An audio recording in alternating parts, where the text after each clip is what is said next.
blood pressure comes down, joints seem to get better, bowel symptoms seem to get better. This is going to keep your eyesight. This is going to keep you from getting dementia, renal disease, peripheral vascular disease, and cancers. You are not your habits. You can do it. I've been pretty excited about talking to you for a number of months now, ever since I saw some of your YouTube videos. So first of all, thank you for making time to come onto the show. It's a pleasure for me. I'm honored, actually. And I've been watching your shows too. They're amazing. Well, I think there's a lot that we're going to share a common view on. And I want to unpick a lot of that. To start off, though, you were a cardiologist. You're very proactive about promoting the benefits of fasting with your patients and I guess across society as a whole. So right at the start of this conversation, I wonder if you could outline what are the key benefits of fasting that you have seen in your patients? Dramatic. I've been a cardiologist for 30 years and I've tried everything. But when I tried fasting, I started seeing changes. People began to lose weight. People's blood pressures came down. Diabetes got reversed. The progression of coronary artery disease went down. You see, I had the benefit of seeing patients from day one.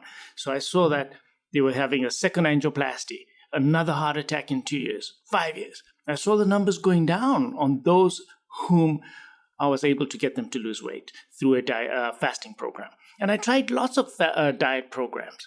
They didn't seem to work, but fasting did. So decreased blood pressure, decreased diabetes, rehospitalization, LV function seemed to stay good, which means that heart muscle function continued to do well. Patients mentally also seem to be doing better.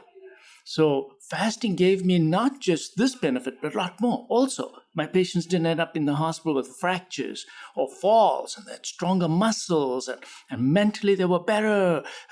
So I started seeing that just generally patients were doing better. ER doctors telling me, how come your patients don't end up in the ER with acute heart attacks? All these benefits I saw with fasting.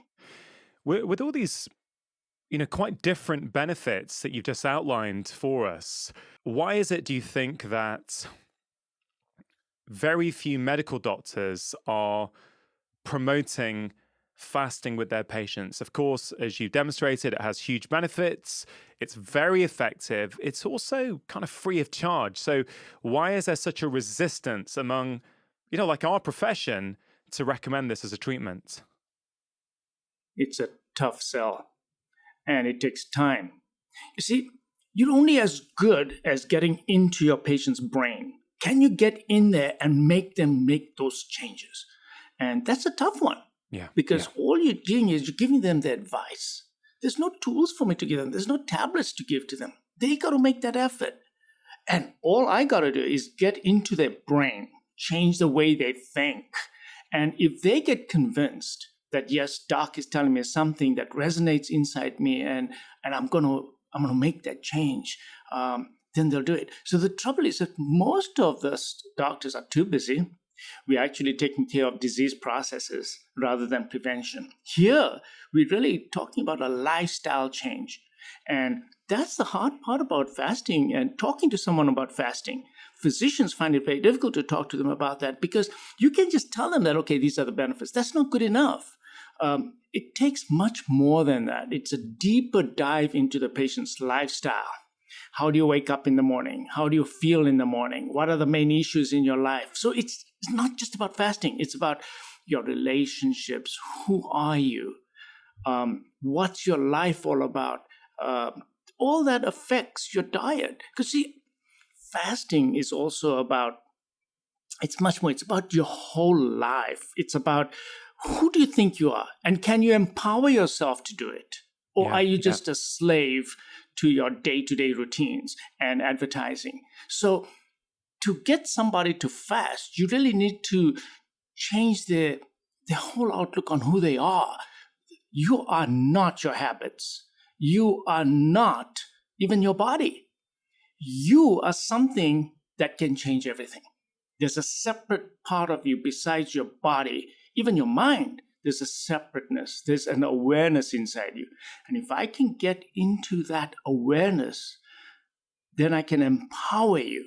Yeah. And if I can empower you, then I can make you fast. So doing this whole thing, it's not easy for most physicians, and even people who are dedicated to teaching people about diet. It's a hard sell, Yeah, and I yeah. think that our approach has to change. Our approach. I first look at patients and I have to empower them to say, you are more than what you think you are. You can do it.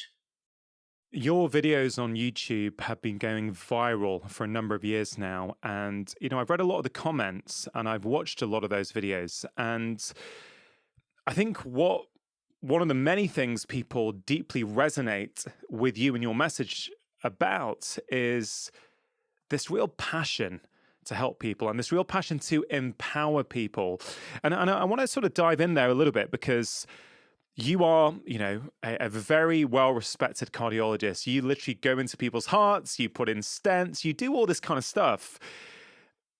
In some ways, as life-saving as putting a stent in someone's heart potentially can be, it's slightly disempowering, isn't it? It's kind of like, well, I've got to rely on the skill and ability of my doctor to be good at what he does, to be sharp on the day, to have slept properly the night before, right? All these things are out of my control as a patient. Whereas pretty much everything you're talking about, and we're going to go through in detail today, is about putting the patient back in control of their health. And I guess I would argue their wider happiness as well. Absolutely. Absolutely. And that's the thing, that the patients have to take responsibility, because the medical profession, the way it's set up right now, we're not in a position to do that. We have to, we don't have enough resources, we don't have enough time. So what we can do is we can educate patients and we can throw light on the issues that have brought them to where they are now and show them how they can get out of it, show them, empower them, and educate them so that they make their decisions. And when they make their decisions, they will do it. Yeah, and then it's self-empowering. It feeds back on themselves and say, look, I was able to do this and I didn't think I could do this. And so that brings us to that issue that there are so many layers of onions that we can peel off, and fasting is the one that really seems to me to open up aspects of their lifestyle which they would not have otherwise looked at, because fasting does bring in lots of issues into their life. It opens up the introspection into their life. It's what's going on, what's driving these things in my life. And that's what I like about fasting. It's so different. I mean, imagine if I just give them a diet and say, okay, you're just going to eat this. Okay, they're just going to eat that. That's it. But in fasting, it's self-control. It's deeper thinking about the habits and all the other things that we're going to talk about. Yeah. In many ways, fasting is, really swimming against the tide of societal norms, because we live in a society of abundance.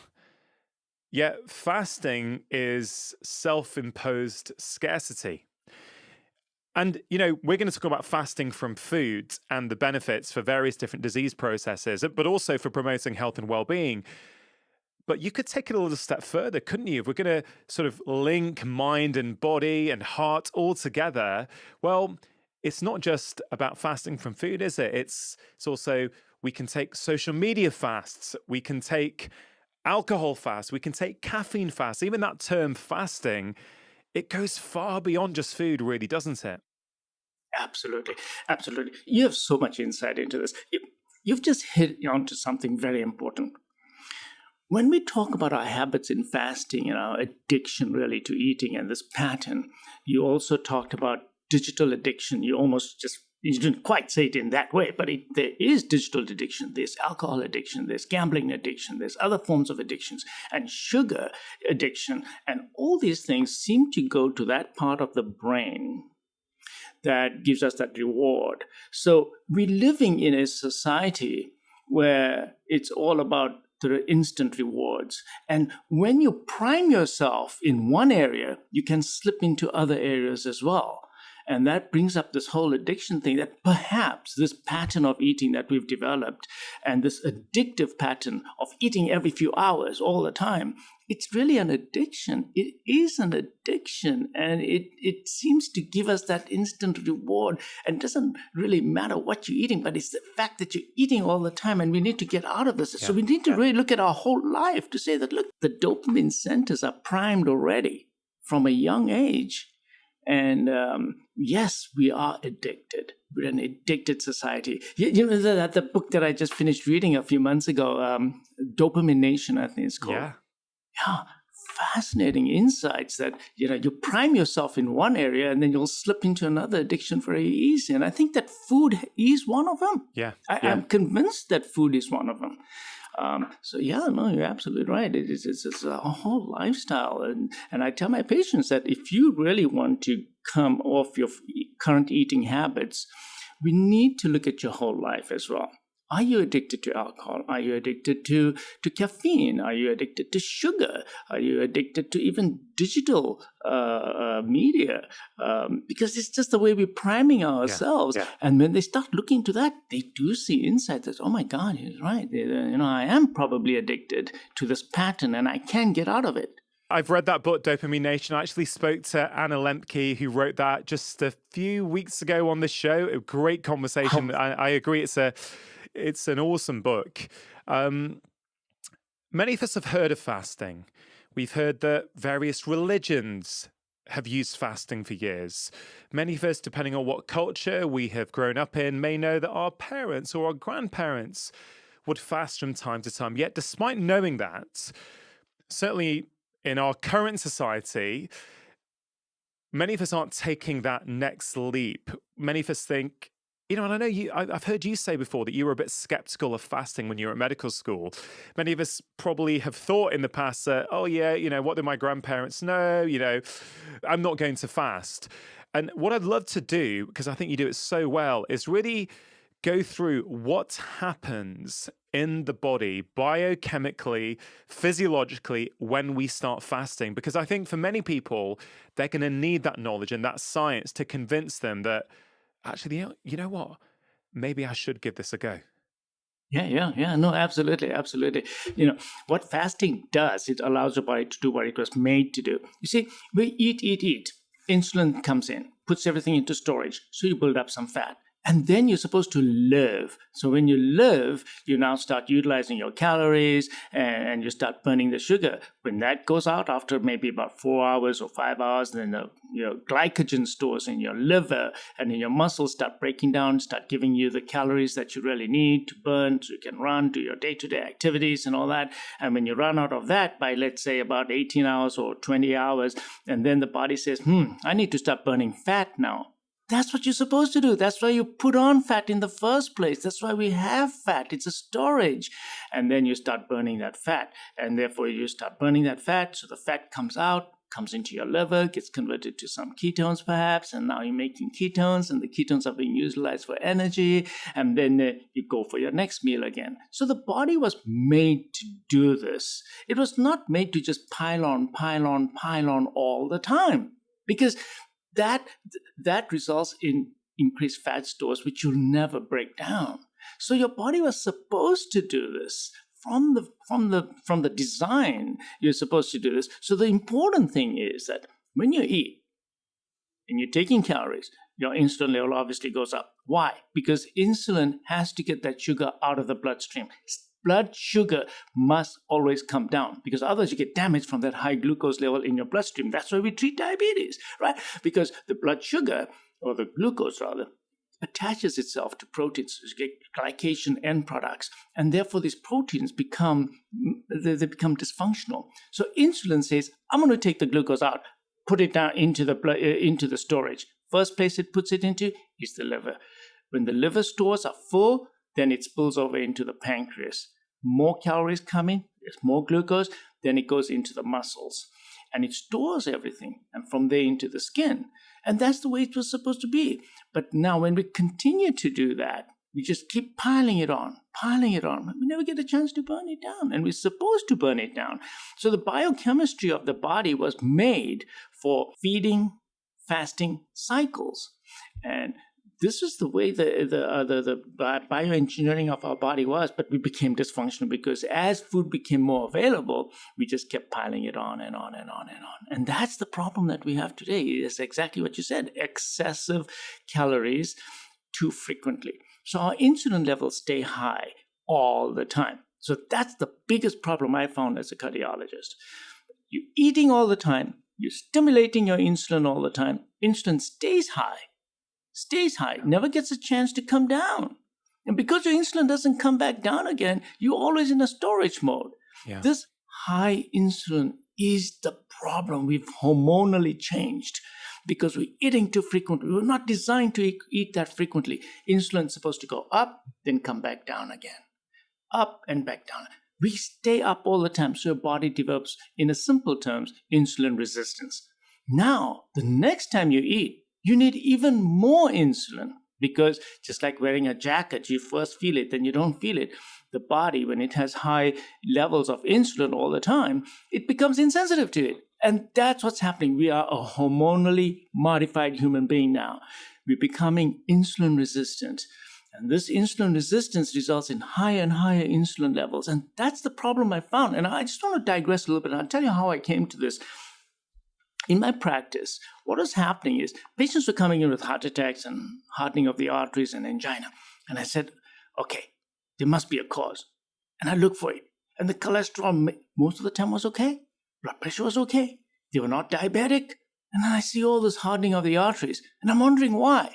So about 12, 15 years ago, I started doing sugar tests on them, and I found that they actually had mild diabetes, what we call glucose intolerance or impaired fasting glucose. So the sugars were just slightly high, but not enough to make them a diabetic. So I said, okay, fine. So I should put these patients on something to sensitize them and make them better. And I put them on metformin, and I got a lot of resistance from a lot of physicians in the community, plus patients, but the outcomes were better. They actually did better. Then I started doing insulin testing in my office. And I started doing this when I read some information from a physician who wrote a book on insulin, and Dr. Kraft. So it's called the Kraft test. So now what we do is we give them sugar water, patients, and we measure the sugar levels going up and back down again, and said, okay, it went up a little bit, not too bad. But I looked at the insulin response, and it was massive in these patients. So I took 100 patients, and I saw that they were making so much insulin. And I said, this is ridiculous. Why are you making so much insulin? Well, they had insulin resistance. And then I linked the fact that it's the high insulin level that's actually causing the hardening of the arteries, because the sugar levels are okay. Of course, what happens is over time, it's taking a gallon of insulin to bring your sugar levels under control. Eventually, even that's not enough. Yeah, so then the sugar level goes up. And then they go to the doctor and say, oh, your sugar levels are high, or your hemoglobin A1C level is high. Now you're a diabetic. Well, guess what? It's too late. You already have all the hardening of the arteries. You've done so much damage to your arteries. You probably did it for 15 to 20 years. And that's the discovery, and that's what really motivated me to make these changes in my patients, to say that, look, I got to get that insulin level down. And it is that high insulin level that really motivated me to really do the fasting program. Because I said, okay, how am I going to get insulin levels down? How do I do that? I don't have a drug. So that's what, look, the whole thing comes down to insulin. For me, it was. Now, as things happen, I discovered more and more fun things in this fantastic journey. But the bottom line is, it was the high insulin level that really got me into this, because I found that when I brought the insulin levels down, my coronary artery disease, atherosclerosis, just went down. Patients did so much better. And that high insulin level, the only thing I know that really helps to bring that insulin level down, besides metformin and a few other drugs, really is fasting. Yeah. Because when you don't eat, guess what?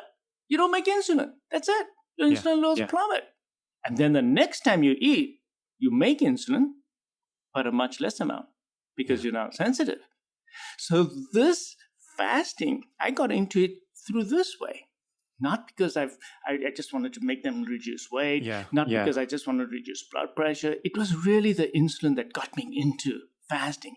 Then, of course, I discovered, as time went on, that, my God, the blood pressures were coming down, and I realized that insulin is a vasoconstrictor. It reduces nitric oxide in your blood vessels, so therefore your blood vessels can't dilate.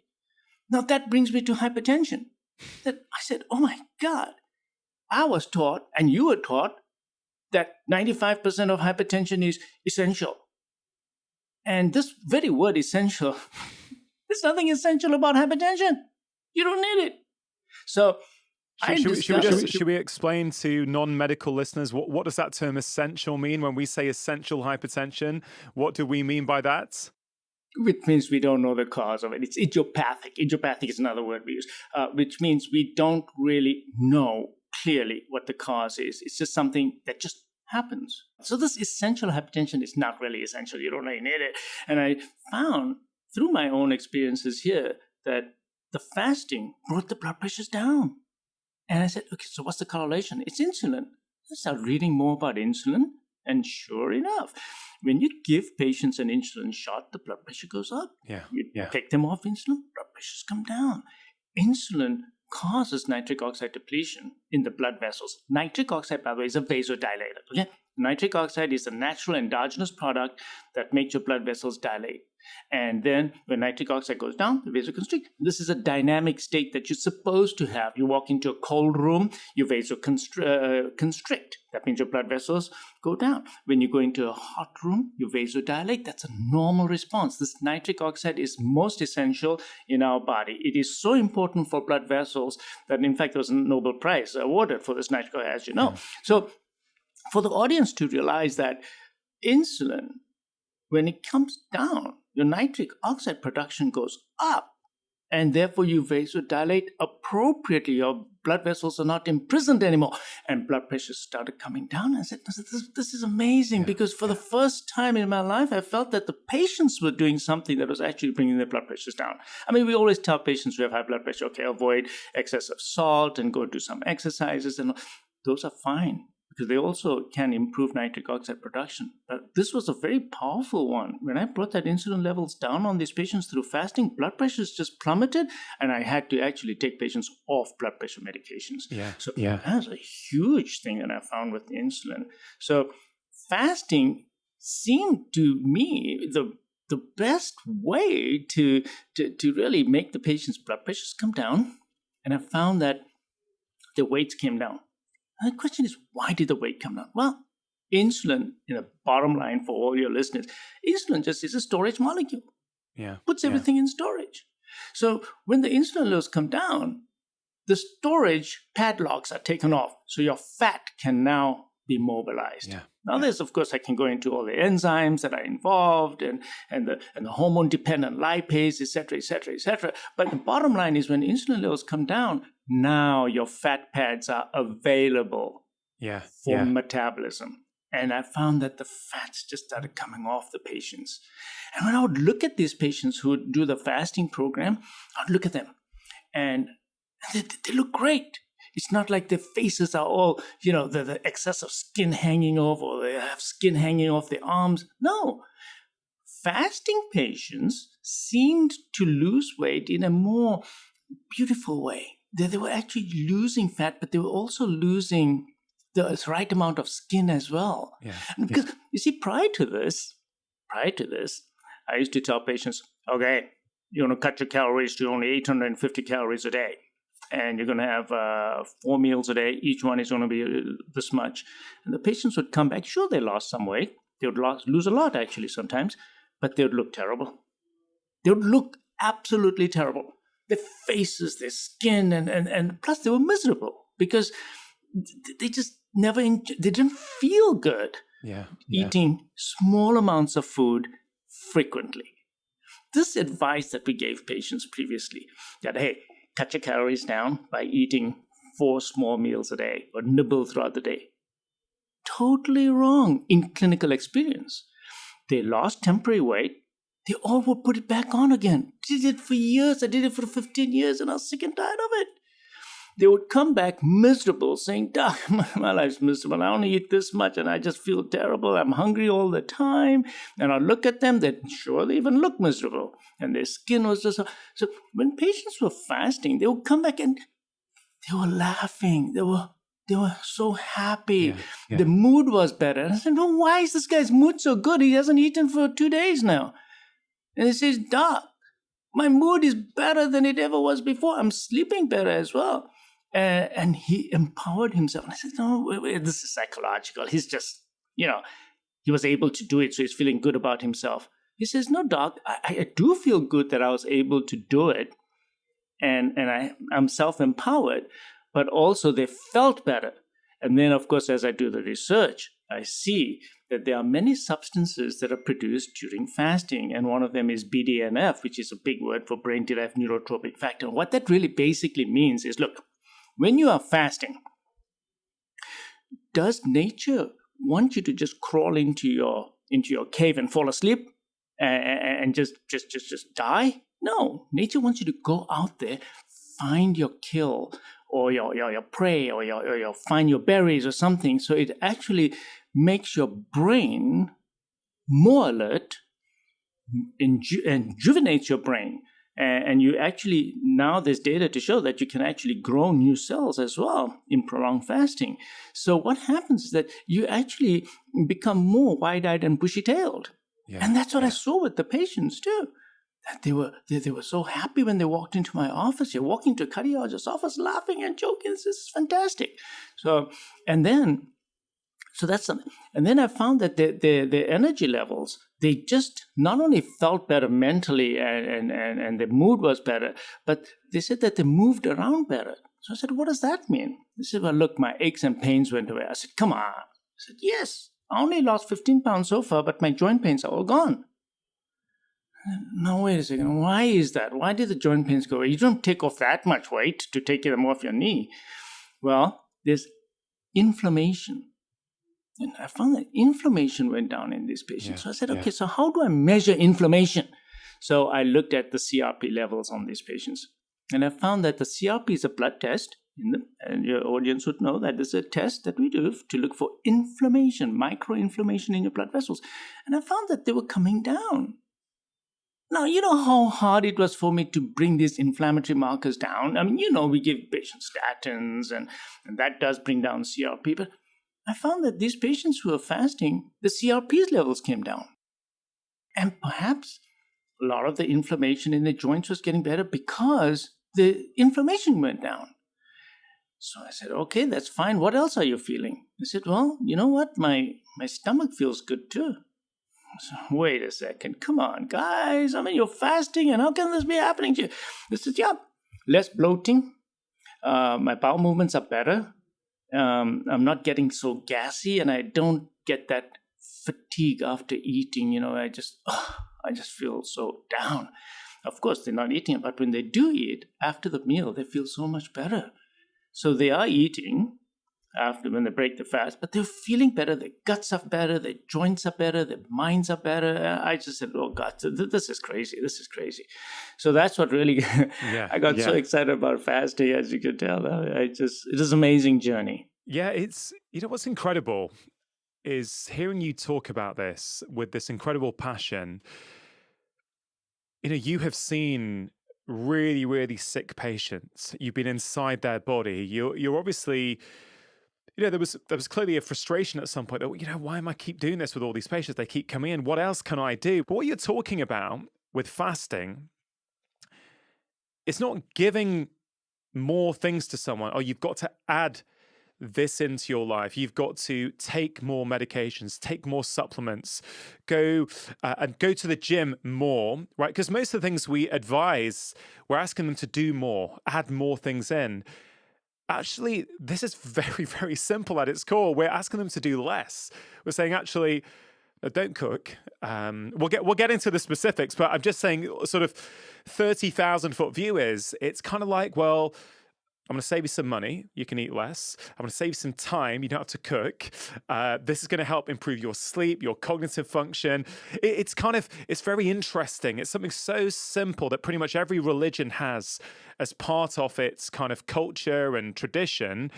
Yet it's so alien to us in the way that we currently live, or as doctors, the way we currently practice, isn't it?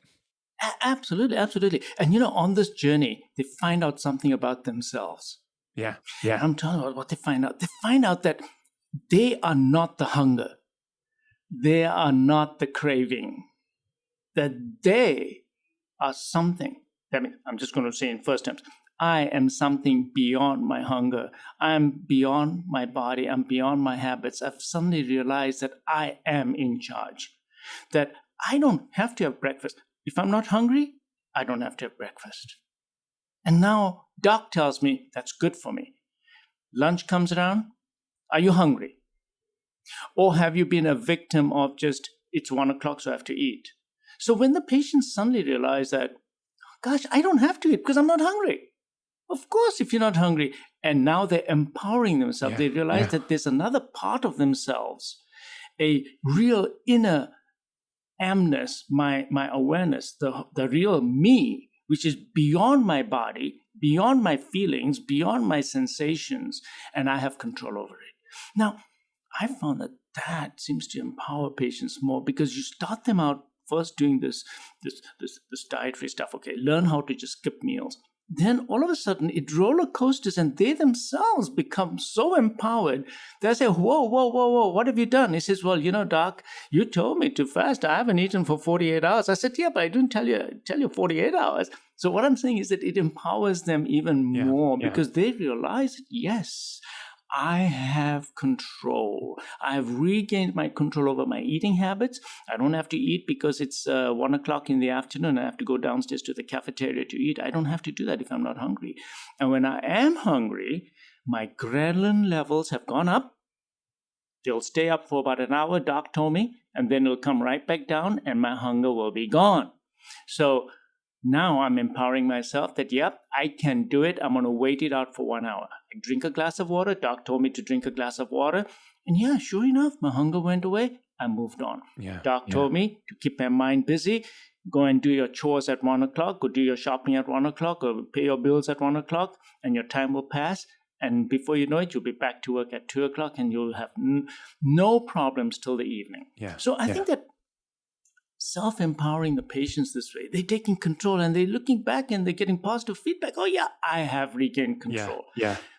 So, because compliance is such a big problem. So when I did that, the compliance with medications also improved. Because the patients just, they took control. They took control, giving back that control to the patients.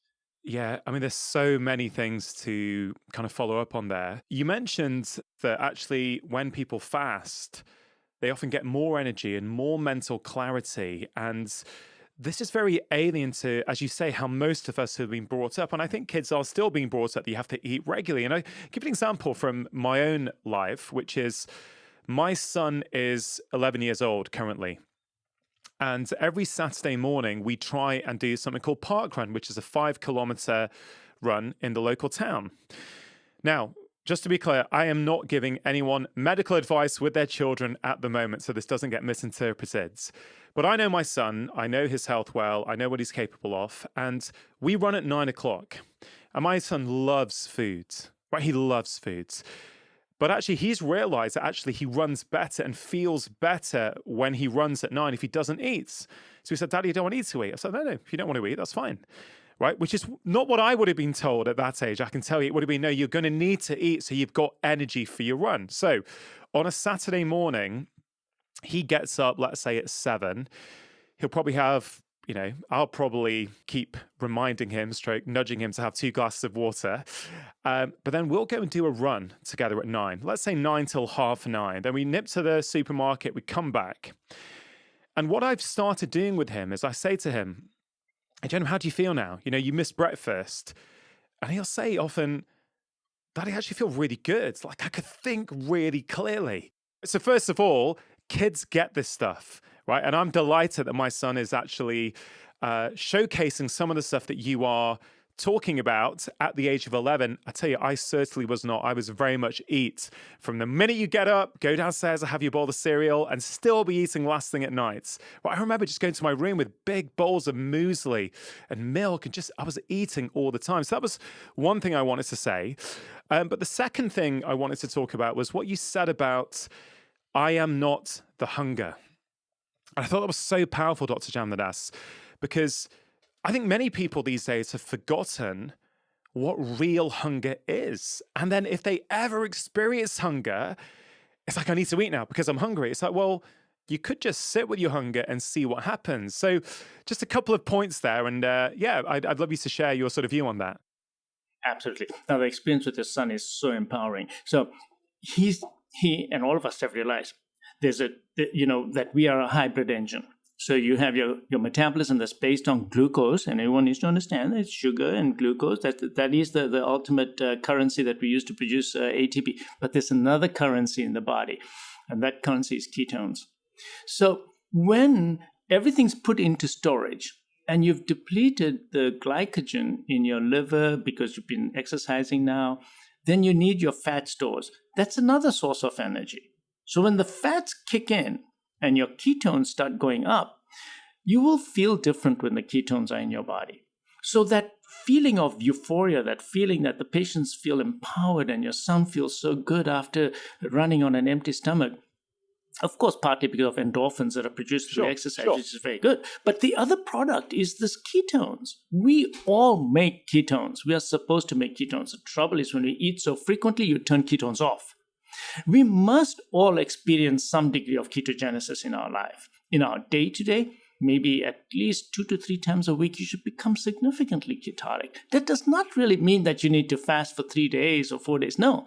Look, when we cut down on the amount of carbohydrates, simple sugars, and we will go into ketogenesis sooner and sooner in a fast.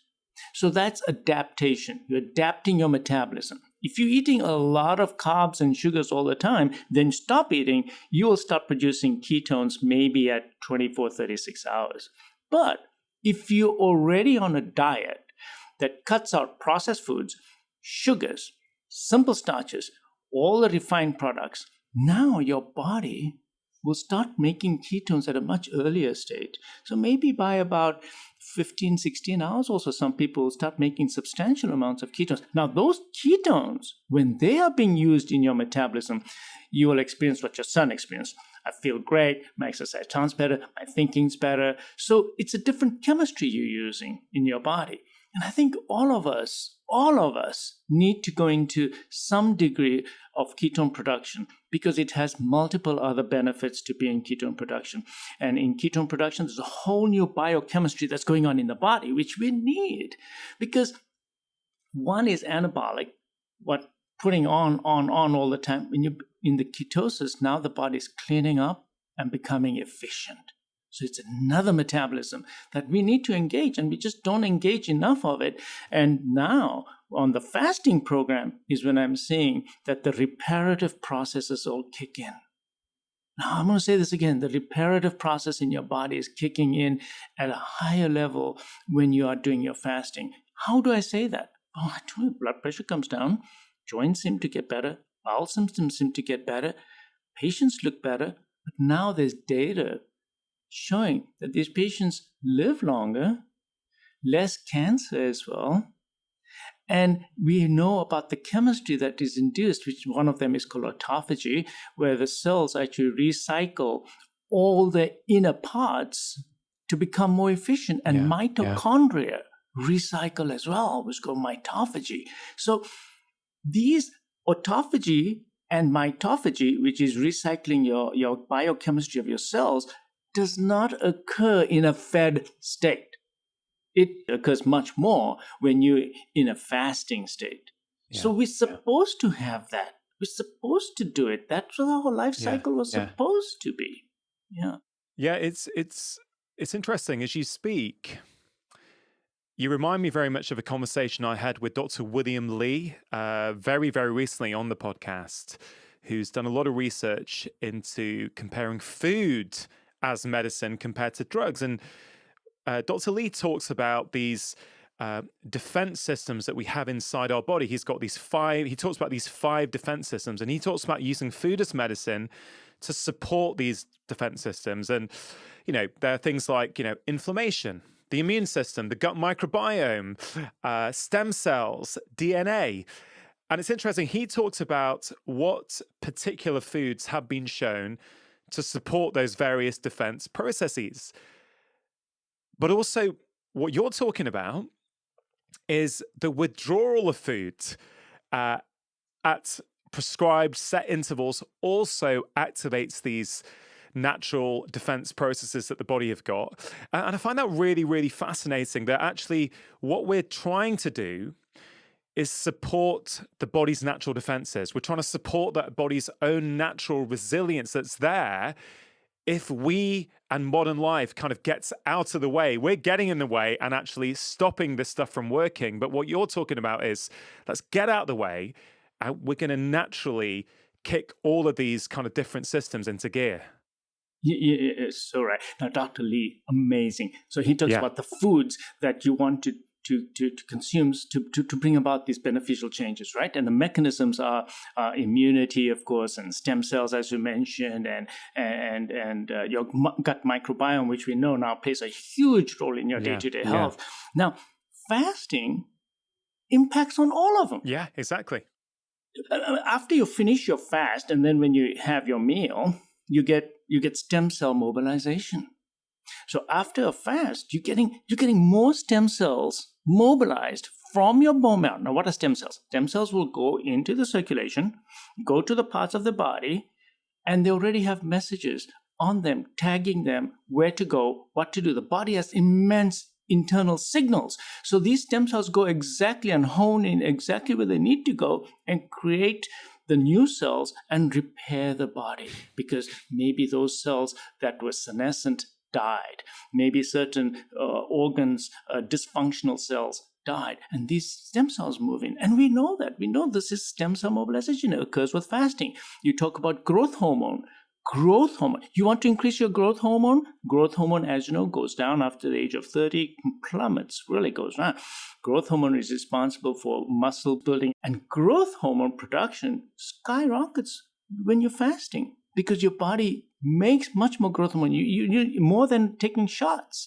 So if you exercise in a fasting state, you'll actually put on more muscle mass, which is what your son is going to come back and tell you that, Dad, I'm putting on more muscle in my fasting state when I exercise it then than if I exercise. It's because of growth hormone. So there's another. Immunity. Your immunity gets better when you're fasting.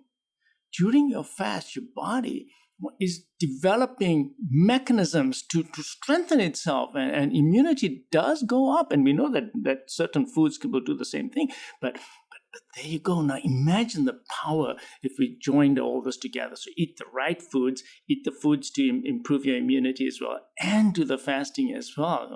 This is just, I think that the future is so exciting in this area where people like you and Dr. Lee and come together, and we're gonna change things and say, look, we need to change what we're eating. We need to change the sourcing of our foods, and we need to broaden our outlook. Look up at the microbiome. I didn't even talk about the microbiome just now. So fasting does affect the microbiome. Yeah. It does. And when we know that that's a whole new area that's so dynamic, and the half-life of bacteria in the gut changes. So we know that when we're fasting, certain bacteria are gone. And we know that the types of foods that we eat affect our microbiome. But fasting itself also affects the microbiome. So I love fasting because it does have positive effects on the microbiome. And we know that that's huge. I never believed about the microbiome stuff until about 5 years ago, but the data now coming out is so compelling for me as a cardiologist. In fact, I just saw a patient yesterday, and I advised him that he needs to be eating probiotic foods and fermented foods, and he's like, "But doc, I'm here for my coronary calcium score, which was so high." You know, so it's just fascinating stuff. Yeah, it really is, and it's that one thing, fasting, that's hitting so many different things, isn't it? It's reducing your insulin, it's encouraging autophagy. You know, we've not mentioned really apoptosis yet. It's encouraging apoptosis, stem cell production, growth hormone. So many different things are being activated. And actually, if we could get a drug to do any one of those, we'd be sort of shouting about it. But this one thing does all of them, which is incredibly fascinating. Look, I really want to understand, because I want to talk more about the science a bit later on in this conversation. But in terms of getting really practical for people, like if we compare fasting to, let's say, movements, right? So people, if they want to move more, they know they could start off with a 15-minute walk around the block. They want to do a bit more, they make it 30, 40 minutes around the block. Then they might start jogging. Some people might want to do a 5K or a 5K walk or even a run, a 10K. Some people want to do a marathon, right? So there's different grades of movement. And so what are the different grades of fasting? Where can people start? Super, super simple. What are the benefits of that level? And then how can people progress up depending on their state of health, depending on their goals? I think that would be quite a useful way at looking at fasting and making it really practical for people. Great question. So my general advice in my office and all my nurse practitioners do the same thing with our patients is, look, the first thing you need to do is cut out all the sugars. Because if you go into a fasting with your regular diet pattern, you're going to have a very nasty experience. You're going to feel very hungry. You're going to go through withdrawal from sugar. You're going to feel terribly hungry, sweaty. You may even actually have worse symptoms. So the first thing we got to do is, look, we explain to the patients that your body is not supposed to consume so much sugar. We consume about more than 20 teaspoons of sugar a day in one form or the other. So the first thing I tell my patients is, look, you need to get rid of all artificial foods. Sugar is manufactured. Sugar is artificial. Sugar is a poison for the body. You need to cut out all sugar, all processed foods. Processed foods. Anything that is made in a factory, anything that has a barcode on it is suspect. Anything that's been pulverized, anything that has been made into a powder, get rid of everything. You need to eat foods in their natural, whole form. And that's the first thing you do. So forget fasting right now. The first thing you're going to do is just change your diet. I want you to eat whole foods. So I have a chart in my office that's the anti-inflammatory diet. And it contains all the whole foods. I said, when you look at the food in your plate, you need to be able to recognize it. Yes, this is what this is. This is what this is. And they said, what about meat and chicken and fish? I said, no problem. As long as it is grass-finished meat, organic chicken, organic eggs, and you can have some turkey, but you must have vegetables in their normal, natural state. And first thing you need to do is do that. So get rid of all the bread, all the bagels, pastries, all the things that are coming in a box, spaghetti included, pasta included. I said, look, right now, just get rid of all those things. I want you to eat a natural diet. So eat as much as you want, but of the right food. And I want you to do that for approximately 2 to 3 weeks. No fasting right now. No fasting right now. So that way, they get used to that idea. Yeah. That I'm going to first just change my diet. And then after 2 to 3 weeks, then I bring them back inside and I say, okay, so now that you've been doing this, how do you feel? And they say, Doc, I really feel much better. Now I say, now you're going to learn to skip meals. So step number 2 is skip meals. Wake up in the morning. I'm not hungry for breakfast. Skip it. Come around to lunch, have your dinner. Next day, have breakfast, but skip your lunch. The next day, skip your dinner. So learn to just skip meals. And look, you felt fine. Nothing bad happened. You were perhaps a little hungry. You got over it by drinking a glass of water. Drink lots of water during the daytime. So I do that for another 2 weeks or so. See, I'm doing it gradually, just like your athlete. You can't go do your 5K right now. You first need to build into it. So for a couple of weeks, I make them just skip meals randomly. Then I sit down with them and say, now, this week, 5 days a week, I want you to have only 2 meals. And these 2 meals are going to be within 6 hours of each other. So that you're going to have 18 hours that you're not going to eat at all and only drink water. No calories in those 18 hours whatsoever.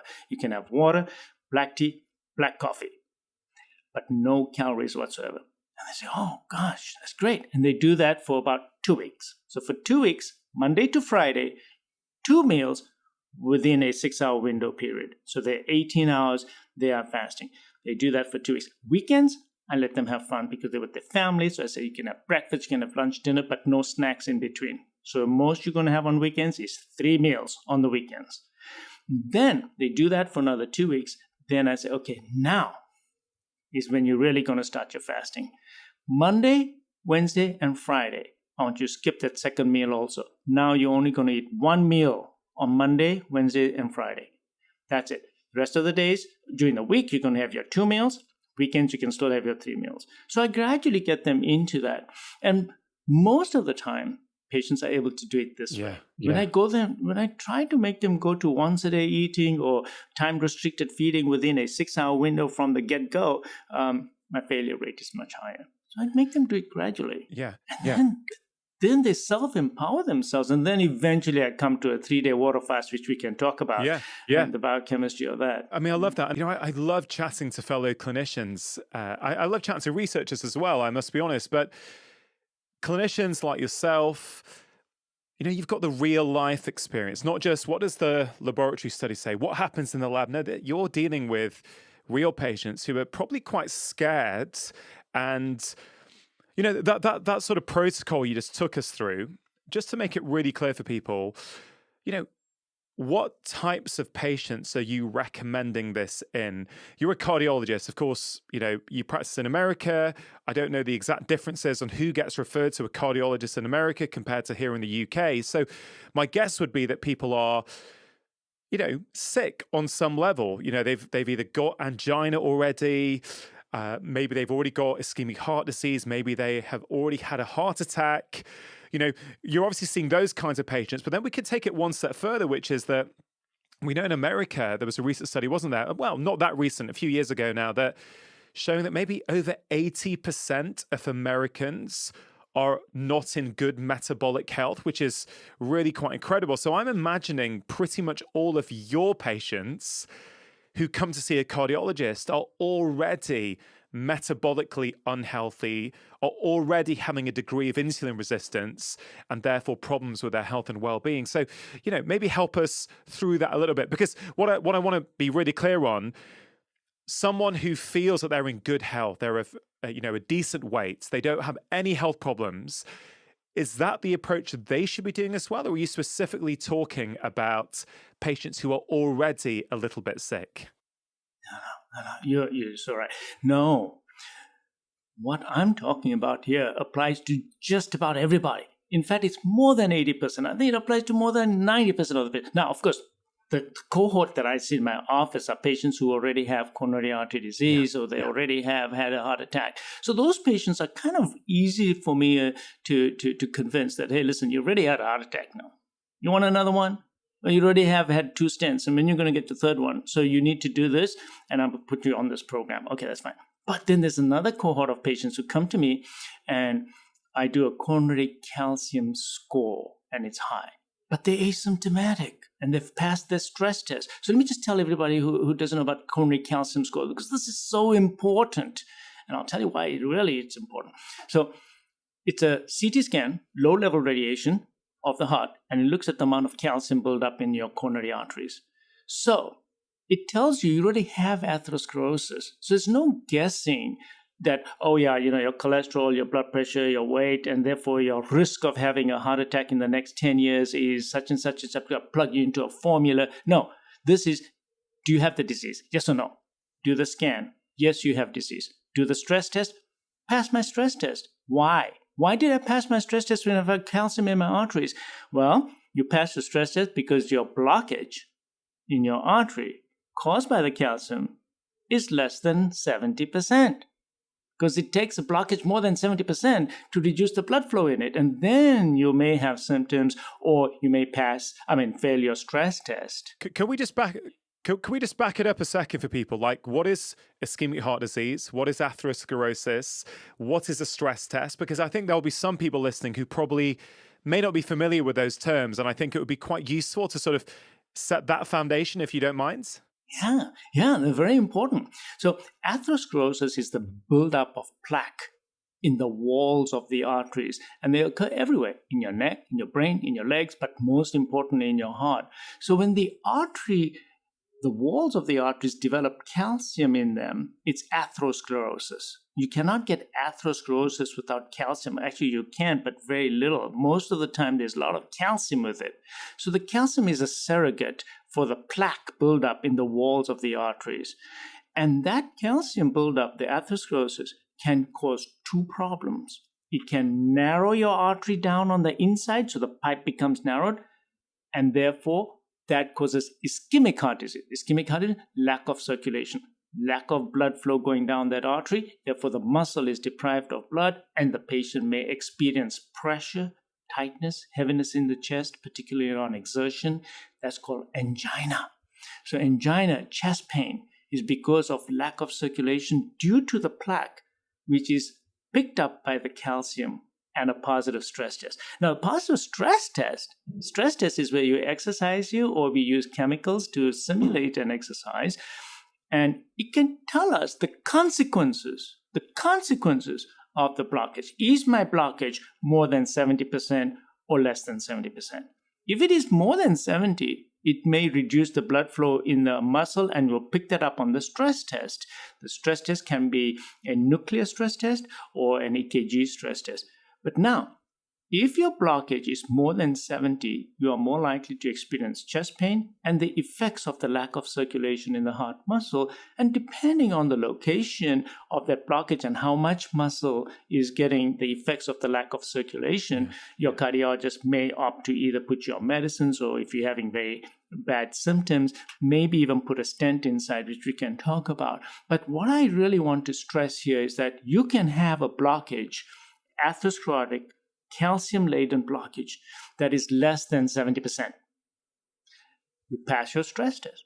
You have no chest pain. And those are the patients that I'm seeing in my office now, because they're coming in, they're getting the coronary calcium score, which they would not have otherwise. Because you go to your primary care physician's office and they say, oh yeah, your stress test is good, your cholesterol's fine, your blood pressure's okay, yeah, keep going. And the guy gets a heart attack within a year or 2 years. And so what happened to me? Well, because you already had the plaque, you just didn't know it. So the coronary CT scan that we do, low level, looking for the calcium, picks up the calcium in the walls of the arteries and quantitates it on a score that goes from like 0 to 4,000. Over 100 is significant. Between 100 and 400 is very significant, but over 400 is critical. That means you really have a lot of calcium in the walls of the arteries. So these are the patients who coming in, they do the scan, and I see that they have all this calcium in the walls of it. Now I turn around to them and say, did you know that you already have atherosclerosis? You already got it. And we have studies that show that coronary calcium is going to predict whether you're going to have a heart attack or a coronary event or a stroke or even total mortality more accurately than all the other blood tests put together. So now I say, now, do I have your attention? You already have. You see, you got to motivate the patient. And this is my carrot. Look, you have atherosclerosis.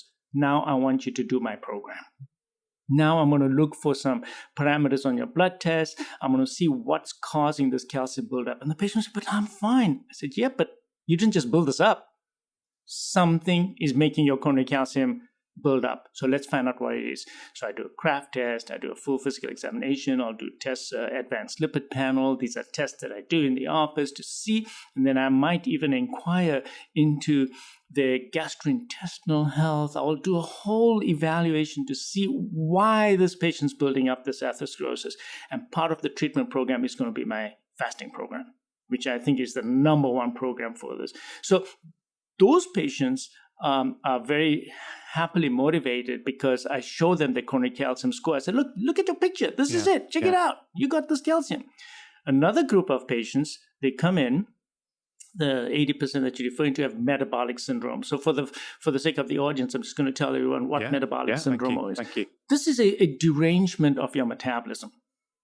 And basically it means that you're overweight, your body mass index is greater than 25, and you have an increased abdominal girth. All the weight is around the belly. And there's actually a ratio that you can do between the waist and the belly. The belly is increased. And then the HDL, the cholesterol, is low. The triglycerides are high. And they have borderline high blood pressure. Now, when you look at all these numbers, what's the common thing that comes to mind from everything I've already said? Is insulin. It's all about insulin lowers your HDL, increases your triglycerides, increases your abdominal girth because all the fat is down there. Remember what insulin does? Insulin puts all your calories excess calories and frequent calories, and because of the high insulin levels, puts it where? Into the liver, pancreas, and visceral gut. And that fat is totally different from the fat that you put on all over your body when you overeat. When I overeat, just eating a lot of fats and, okay, that's different. But the fats that are produced under the influence of insulin by the liver, de novo lipogenesis, the new fats that are created, the glucose has to be converted into storage product. The storage product is that fat. That fat in the liver gets deposited in the liver, pancreas, visceral gut, is very inflammatory. Its composition is totally different. You do a biopsy of it, you'll find inflammatory cells in it that are producing tons and tons of interleukin-6 and tumor necrosis, bad stuff. So metabolic syndrome, although you have these basic features, when you do additional biochemistry on them, you will find that they have increased CRP level, which is a blood test for inflammation. And if you can do even further testing, you will find that they have very high interleukin-6 or tumor necrosis factors, and they have small, dense LDL particles indicative of inflammation. So these patients come into the office for prevention, or they're sent to me because they have a low HDL. And these are the patients that also do the fasting program. So some patients are motivated to go into my fasting program and lose the weight that way. Because see, the weight, by the way, I gotta tell everybody, the weight is a side effect of the metabolism that's gone wrong. Yeah. You fix the metabolism, the weight comes down as a side effect. Yeah. It's not really a weight loss program. It's a metabolic program in which one of the side effects is that your weight comes back down to the way it's supposed to be. Comes back to the way it was supposed to be. So these patients come in and they get referred to me. So I almost invariably do a coronary calcium score on them. But even if the coronary calcium score is not very high, the metabolic derangements are going to make coronary calcium in the future, and I motivate these patients to start making the lifestyle changes by showing them that their metabolism's off. Now, these metabolic tests are not being offered by every doctor's office, and nobody, because it takes a lot of effort, and the insurance companies sometimes don't want to pay for it, like the advanced lipid panel. Sometimes they pay for it, sometimes they don't. So what I did in my office is I developed a program where it's a cash paying. If the insurance doesn't pay for it, okay, this is how much it's going to cost you, but get the test done. It's a good investment, and I have to show them that that it's going to change their life. Yeah. So, but you're absolutely right that this metabolic derangement is not 80%. It's probably more than that. And it's very, because I'm seeing it in children. I mean, just the other day I saw a mother bring in her 16-year-old, and I'm like, and I said, I'm not a pediatric cardiologist, but there you go. She had all the derangements already at the age of 16. Yeah, this is so, it's so fascinating. And I think, I think I've read a study where they're saying nowadays atherosclerosis starts in some children, even under the age of 10, I believe you can see in some kids, which is, clearly no one wants to be hearing that. No parent wants that for their child. We don't really want that across society. What I find really interesting is the different groups of patients who come in to see you. The the ones who've already got established heart disease. And obviously, hopefully, a lot of them will be motivated to go, okay, doc, tell me what to do and I'll do it. But then you've also got some who are probably coming in for prevention. What's the state of my heart? What's the state of my bloods? Is there anything I need to do? And the approach I can see is very similar.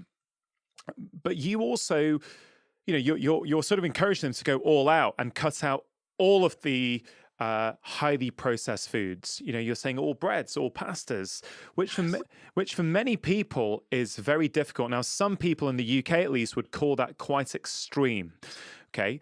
Now, I also have used that approach successfully with my patients. So I've absolutely seen the value of that. But I think it's worth talking about that. Does everyone need to go to that extreme? And I know a lot of breads these days are highly processed. They've got about 10, 15 different ingredients in. They have a high glycemic index. They spike our blood sugar. Whereas I know some of the kind of German breads, like the rye bread sometimes, and some of the, in the UK at least, the square-shaped German breads often can have a much lower sugar response. So I guess what I'm trying to get at is all patients presumably say, look, I'm going to try it, but they can't do the whole thing the way you would ideally want them to. are there some common obstacles? Are there some sort of common compromises you have to make with people when they can't go the whole way? No, you're absolutely right. I mean, if you grew up on toast and white bread, and it's going to be very hard to do. So it just depends on their stats. Now, if they're coming purely for prevention, they're not overweight, but they do have some family history. It might be difficult for me to convince them that, hey, listen, you need to cut out all the bread. But clearly, if they're overweight, it's basically convincing the patient that, look, you're overweight. You have metabolic disease. I can see some parameters here on the blood tests, or you already have coronary calcium in your arteries. And then explain to the consequences of that. That is not just that you're going to get a heart attack. You're also at risk of getting dementia when you get older. You're going to get peripheral vascular disease. You're going to get renal failure. Such a big link between kidney disease and heart disease. I said, so take a pick. What do you want? What do you want? And cancers. Obesity is also related to cancer.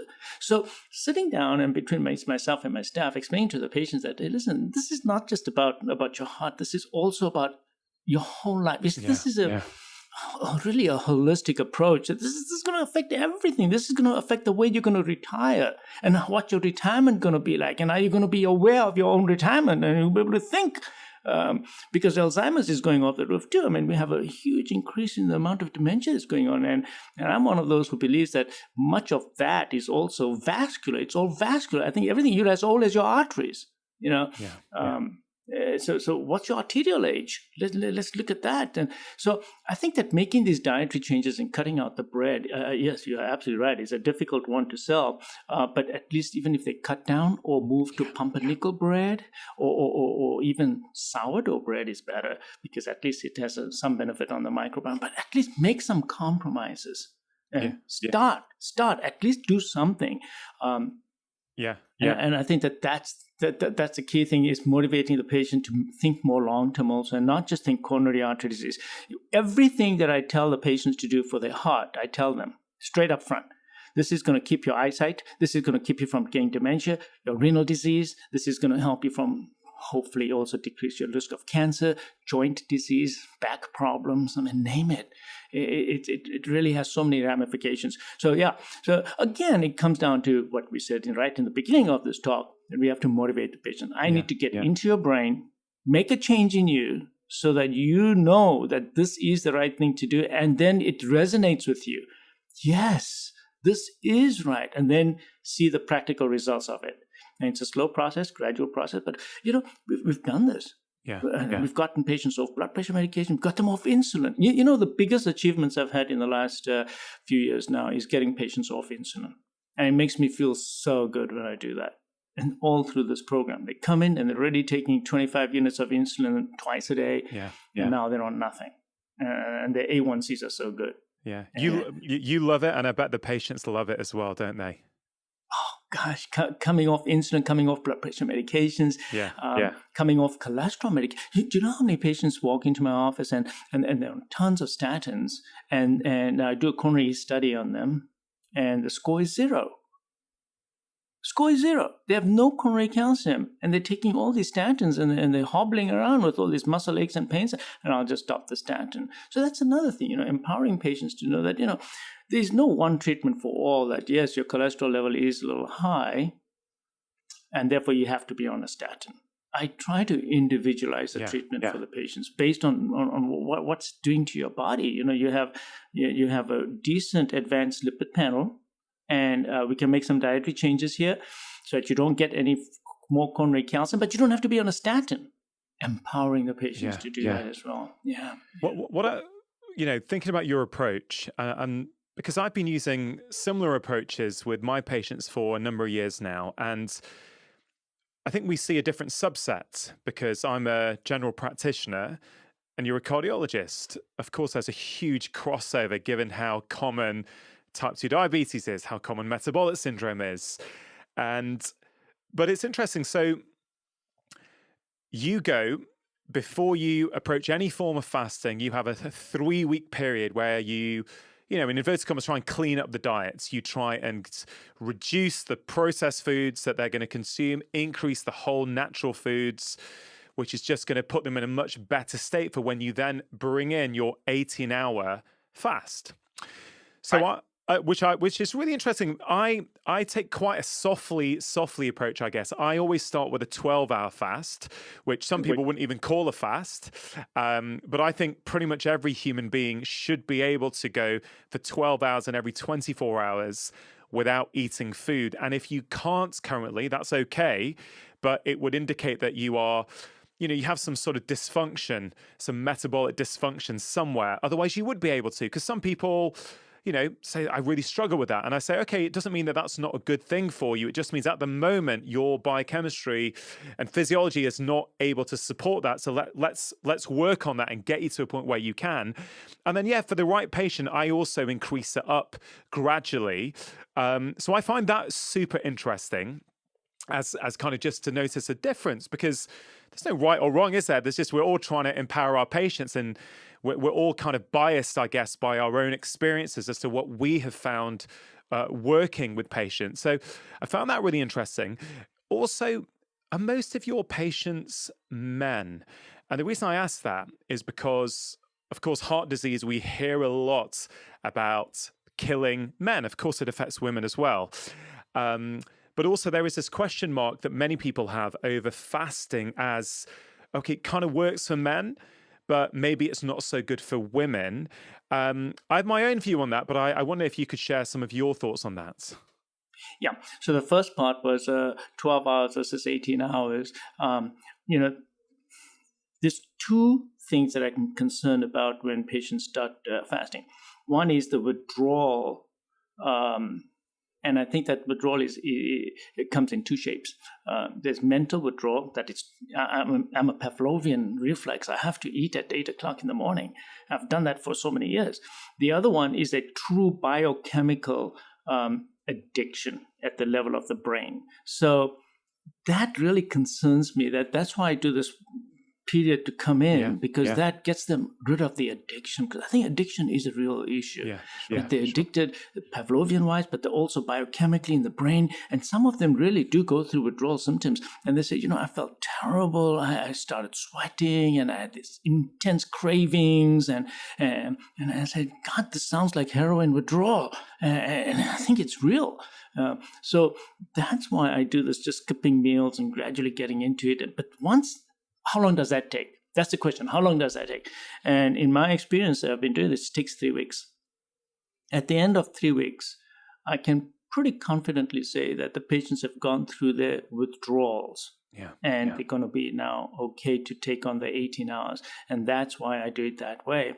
And the withdrawals are very real because the foods have addictive properties. Sugar is definitely addictive. We know that. We know dairy products have casomorphine, which actually are addictive. So you crave those things that doc has told you to skip the meals on and all that.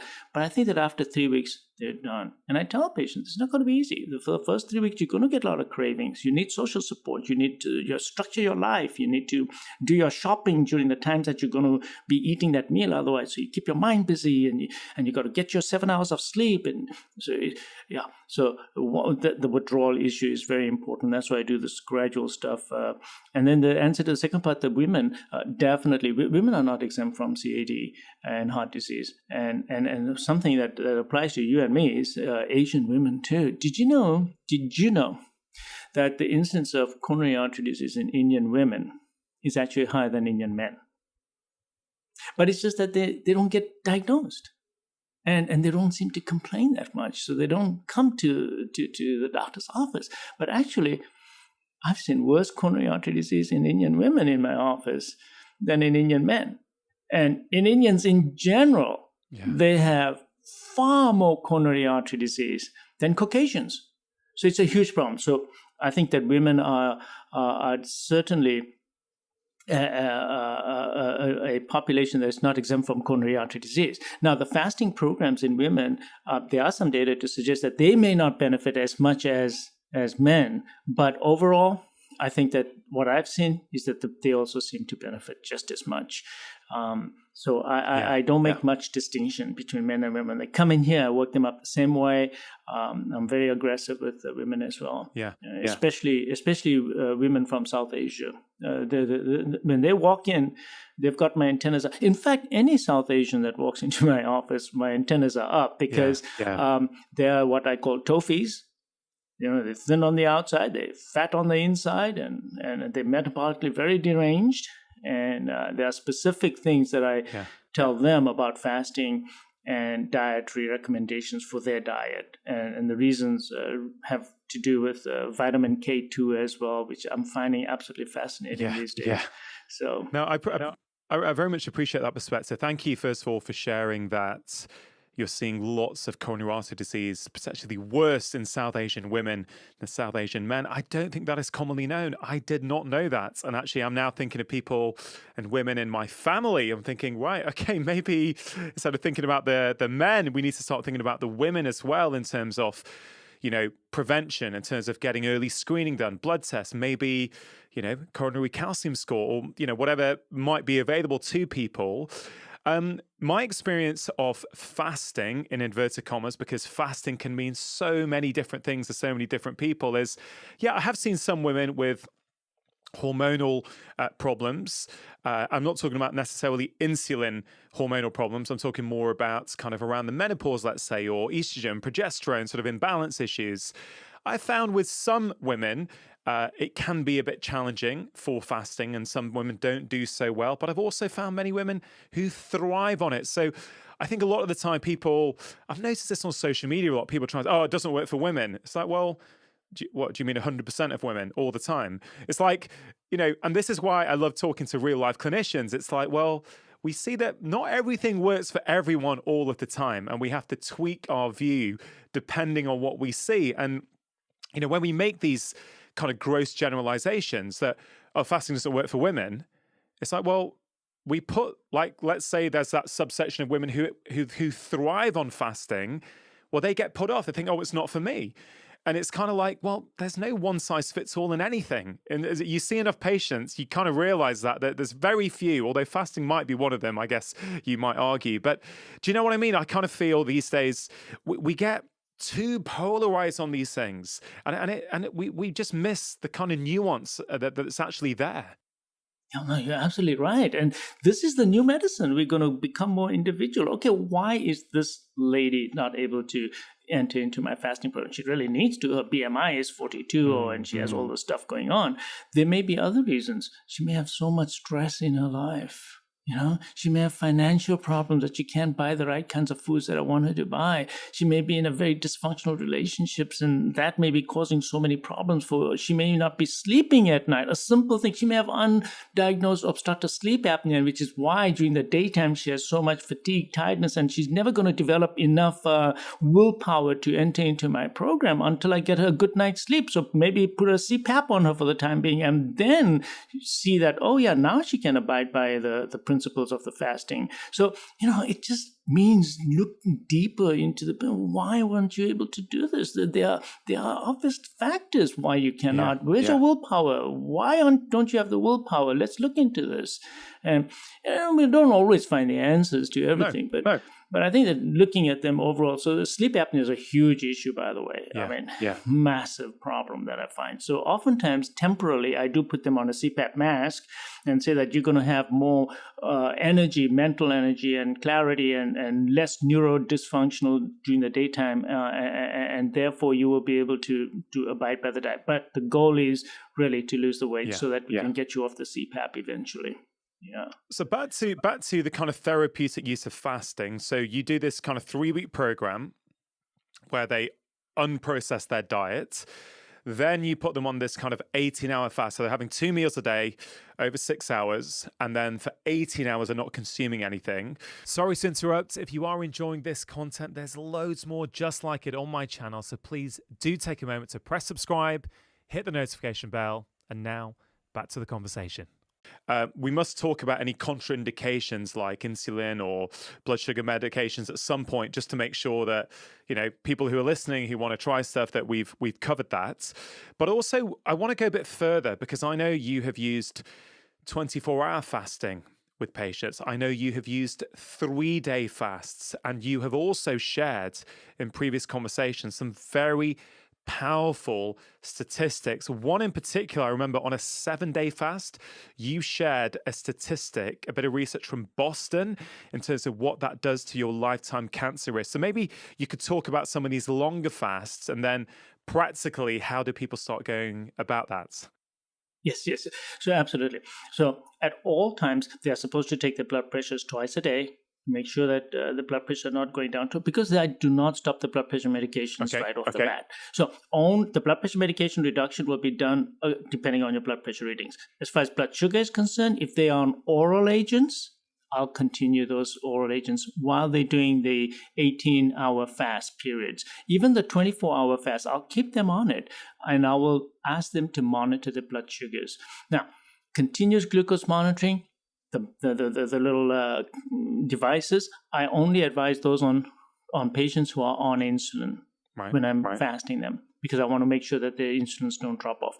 But when a patient is taking insulin and he does the 24-hour fasts, I drop the insulin levels by half first, insulin dosage by half, and I monitor the blood sugars. And then when they go beyond 24-hour fasts, I stop insulin completely.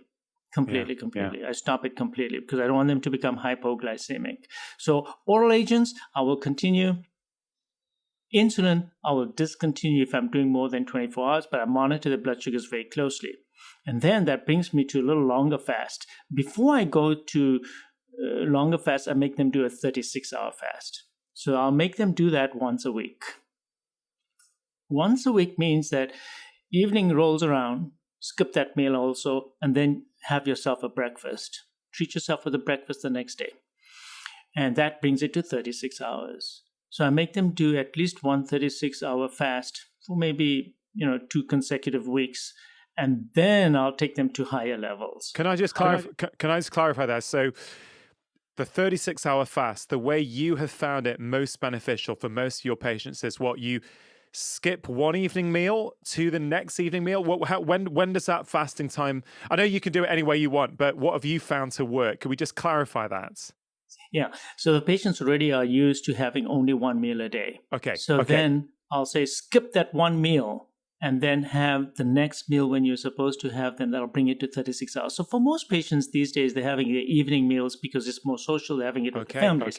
So they'll skip breakfast, they'll skip lunch. Evening comes around, they're supposed to eat. And I tell them, skip it and go and have breakfast the next day. That brings them to 36 hours. I guess if they're already used to having one meal a day, then actually skipping that evening meal is kind of, I don't know, just go to bed early as well, sort of, it's, I like that. So what stage do you take them from this 2 meal a day, which is this, this 6-hour eating window?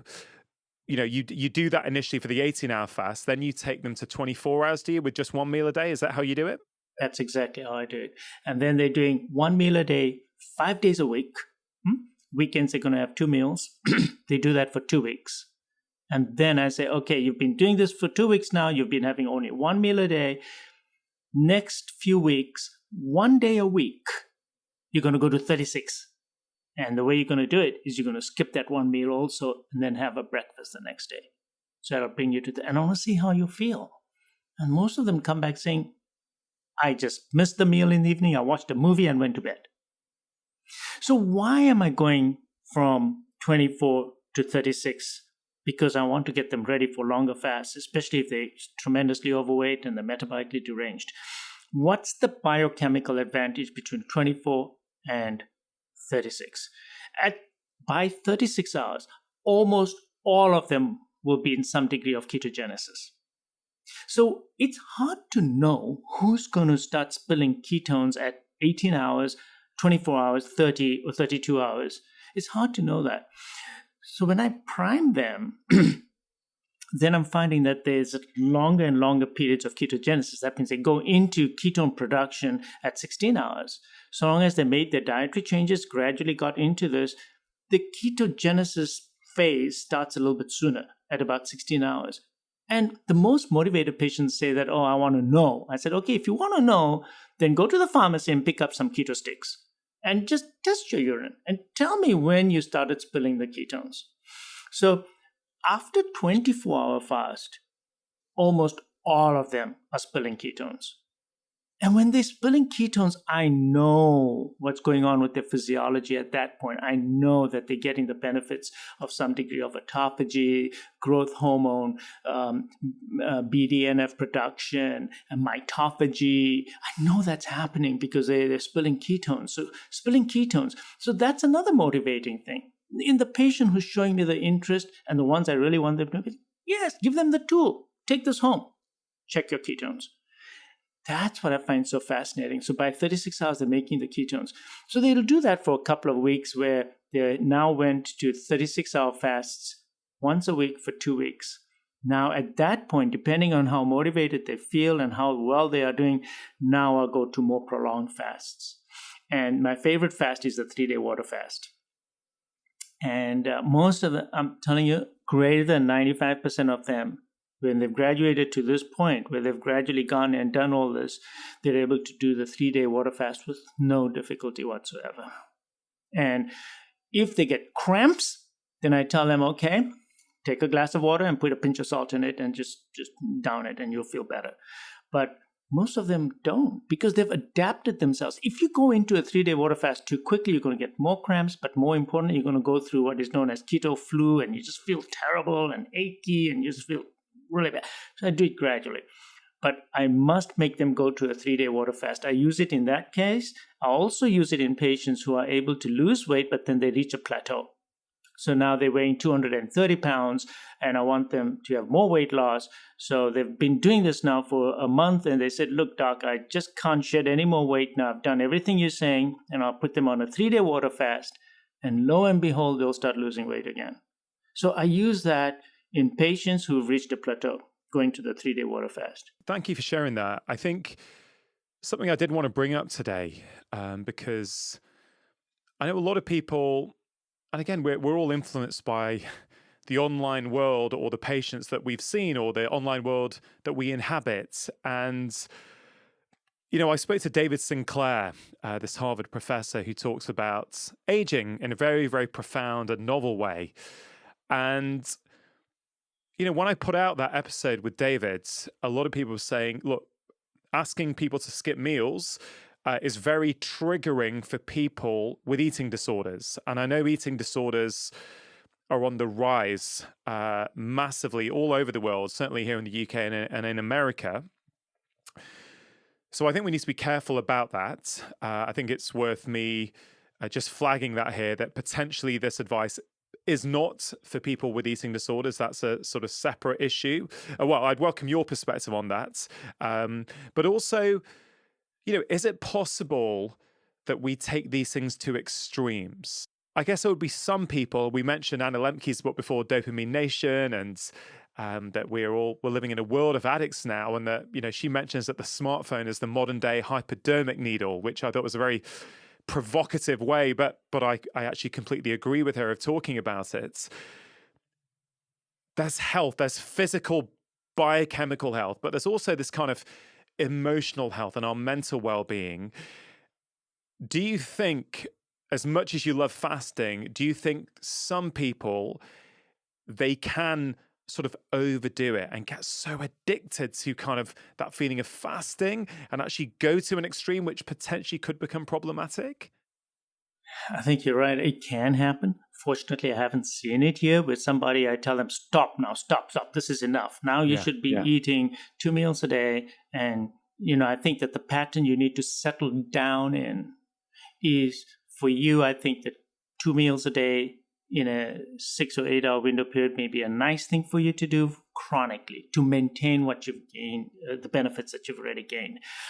Then I haven't seen any patients who ignored that and continued to do the 3-day water fasts on a weekly basis or whatever, or 2 weekly basis. I haven't seen that. But you are absolutely right that there are some patients who clearly have an eating disorder, and they clearly have a type of addiction, and they're going up at night and they creep downstairs and they're eating away 5 bars of chocolates and all this kinds of stuff. And those patients clearly do need help. And I will not deal with those on my own. I will supervise it, but I'll send them to a psychologist that actually specializes in addictions, because they have to really spend time with that patient about addiction behavior. And it's not just behavior about the food. There may be other issues that are actually triggering, because you see, you slide from one addiction to the other, to the other, to the other. So you can't take up this alone on its own until you also take care of the sugar and maybe the cell phone and other digital gadgets that gives you the instant gratifications. And there may even be other issues. He may be a gambler for all you know, or have other type of deviant behavior addictions. So no, you're absolutely right. So recognizing those with the biggest problems, and addiction is a huge problem. And it's becoming more known now that the addiction is to not only sugar, but it's also addicted to processed food content. Processed foods and the content of processed foods are very addictive. I think that's why you want to change the type of food that you. So you're getting rid of all the addictive substances in the food, the addictive sugar in the food, and then addictive behaviors in other aspects of your life as well. So it's really looking at the whole thing. It's a huge problem. It's a huge problem. And yes, we are an addicted nation. And that's why it's making it so easier for us to become addicted to food later on in life, because it starts at a very young age. You're already getting addicted to gadgets and instant gratification. I want to move on to the mental benefits shortly of fasting, because I think there's a real important piece there that we touched on a couple of times in the conversation already. Before I do, I sort of feel that there's so much divisiveness and, frankly, fighting about different diets that I think sometimes gets so unhelpful for the general public. They see doctors who they admire saying this diet has got this evidence, this is really good. And they see another doctor who they admire say this diet's really good and it has all this evidence. And I think, and I know this from talking to patients and talking to the public, that many people find this incredibly confusing. I really like fasting for the right person in the right state of health.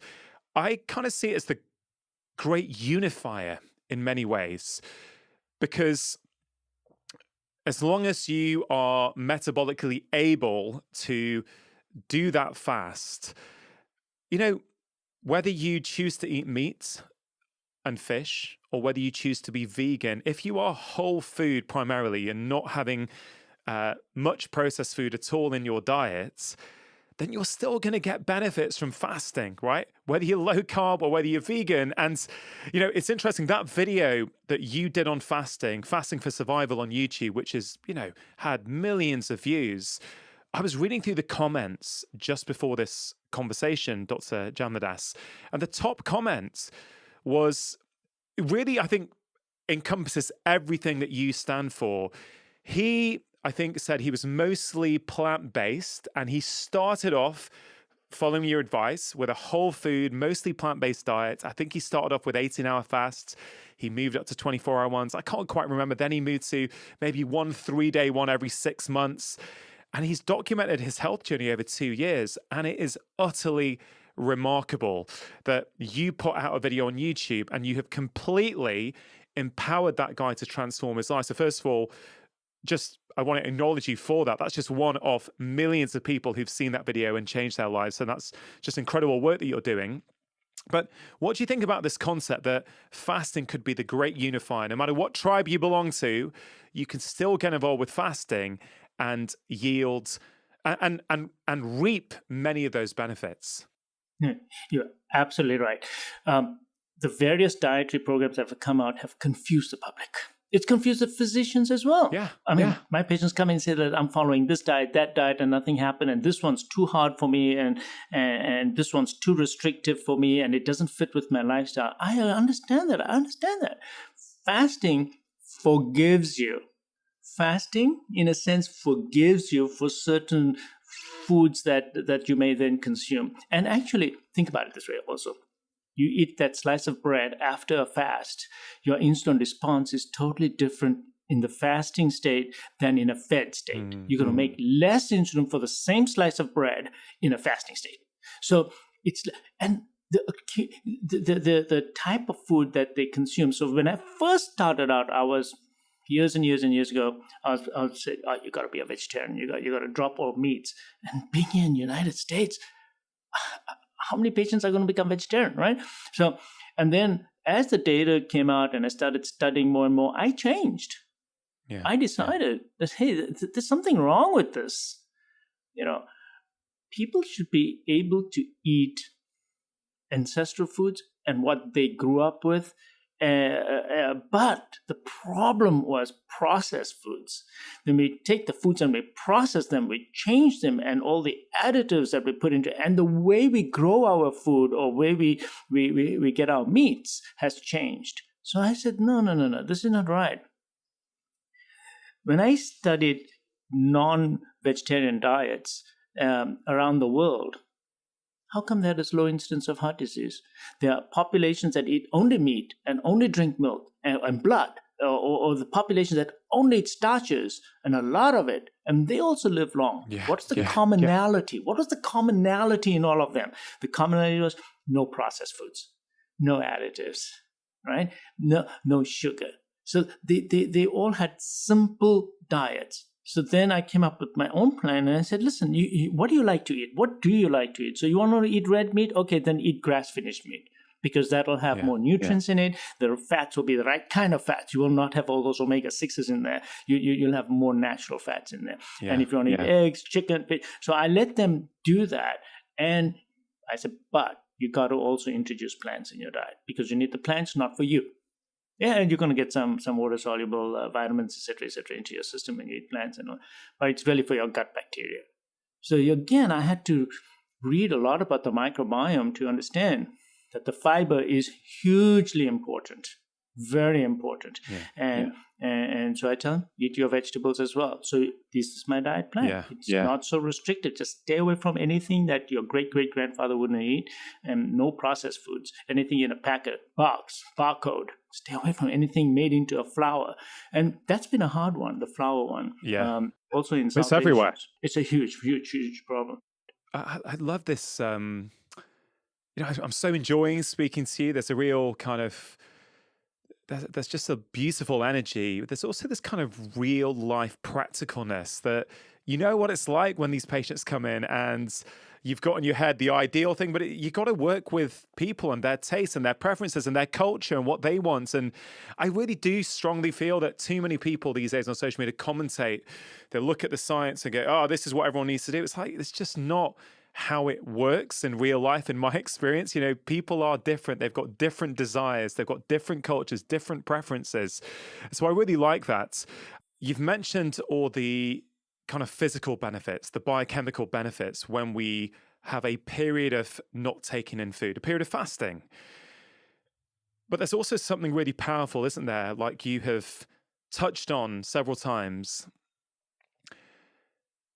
about what it does for you when you know, oh, I can go 12 hours without food. I can go 18 hours. Wow, actually, I can go 24 hours and I don't actually need to put something in my mouth. I think we shouldn't undervalue just what that does for someone. I think it's freedom. It's freedom from a dependency on food, addictive foods, processed food, sugar. It means that you can go about, you're out on the train station or the airport and there's no good food to have. Cool, just don't eat. Take the flight, don't eat. There's a real freedom, which many people feel that they're in chains, I guess, to the food industry and to their hunger and their stomach. So, can you speak a little bit about that and why you feel that's so important? Yeah, I love the fact that you use that word freedom because, I said, okay, it empowers the patient, but it is a real freedom. It's a freedom that they know that what their behavior resulted in no adverse effect. And that they were able to overcome this, which they never thought they could overcome. So these little hurdles that they're overcoming in their diet actually has huge repercussions in other aspects of their life. And really, honestly, it percolates into their workplace, into their family life, in their social interactions with their friends. And I've seen that these people, they just become more self-confident. And I think it's because we introduce terms to them like, that's who you are, the real you. So it opens up a new aspect of their existence, that there is a part of me that's separate and apart from my body and from my mind and my cravings and my stomach and my feelings and all these things. And that's the real me. And of course, this gets into some of that part that I have a huge interest in, which is, who are you? Yeah. Who are you really? Where is the you? And why can't you, that you, change your behavior? Of course you can, because you need to change your identification. So this is an identification change that I see the patients doing. They realize that they are in charge, that them, inside them, not the body, not the mind. There's actually an awareness, an amness, an I am. And that is huge. And I found that people who have done this program over the last few years, they actually get work promotions. They actually become better supervisors. They become just better family members and caregivers. And it's miraculous how one thing, because it's showing them that, yes, you are in charge. Look, you can do it. You can do it. And they just self-empower themselves. They feel so good. Self-confidence just goes off the roof. And I think that there's a, I'm learning more about this. But I think it does boil down to, because that also brings me to stress management. Because one of the things we do tell our patients is that if you start getting stressed out during all these periods where you're getting into the fasting period, you need to go out and do some meditation. We tell them, and we show them how to meditate. And I have a very simple meditation technique where I just basically ask the patients to, just close your eyes and just concentrate on your breathing only. And when a thought comes, let the thought go. Don't follow up on it, because then another thought will come in a few minutes. Don't follow up on it. Wait. Just come back to your breathing. Concentrate on your breathing as the breath goes in and out. And you will find that there'll be gaps in between your thoughts that get longer and longer and longer. And my patients have all said, yes, you're absolutely right. There's blankness. I said, well, that blankness when you don't have a thought or when you're not thinking of something, that's you. That's the real you. And when you come out of this for 15, 20 minutes, you will realize that there is that you in you, and you can make up your mind about anything. You can do anything. It'll empower you, and you'll feel less stressed out. You'll feel less compelled. You're less automatic. You will be, you will become, as you said, that word that you used, you'll have freedom. You'll have freedom. And I find that fascinating. So you see, this whole thing, I said this in the beginning, that, fasting seems to open up that onion into all different parts of your life. It's just amazing stuff. I mean, I love it. I just love it. And if and when we have our second conversation, I could see us going deep into who we are, spirituality. And I really do feel that's a missing piece in medicine. Like, it's not just about telling someone what they should do for their health. I mean, people don't really do what other people say in the long term, in my experience. They might do initially to get them going, but at some point, it has to change from being the doctor's plan to being my plan. At some point, it needs to be like they go on your 3-week unprocess your diet sort of regime. They start fasting.